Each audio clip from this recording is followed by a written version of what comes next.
பெண்களுக்கு எப்போவுமே நிம்மதியாகவே இருக்க முடியாதுங்க.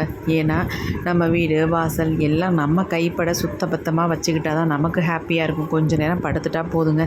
இந்த மாதிரி 2 வீடு எழுந்திரிச்சு வந்து பார்த்தோன்னே பயங்கரமாக தலை சுற்றல் வந்துருச்சு. ஆல்ரெடி எனக்கு தலை சுற்றல் இருக்குது, இதில் வேறு இதை பார்த்தோன்னே ரொம்ப தலை சுற்றல் வந்துருச்சு.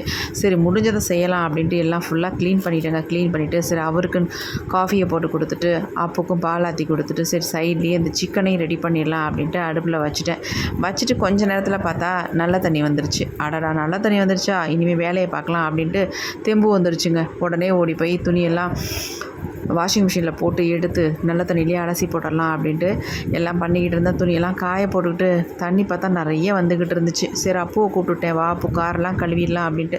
சரி காரெல்லாம் கழுவிட்டு போர்ட்டிக்கோலாம் தண்ணி அடிச்சு விட்டு இருக்கிற செடிங்களுக்கு எல்லாம் தண்ணி விட்டேன். ரொம்ப நாளாச்சு தண்ணி வராதனால எல்லாம் காஞ்சி கருவாடாக கிடந்துச்சு. அது மட்டும் இல்லைங்க, மழையும் நமக்கு சுத்தமாக இல்லையா, அவ்வளோ மோசமாக இருந்துச்சு. பார்க்குறதுக்கு இப்போ தான் ஹாப்பியாக இருந்துச்சு. தண்ணி அடித்தோன்னு நல்லா செழுமையாக இருந்துச்சு.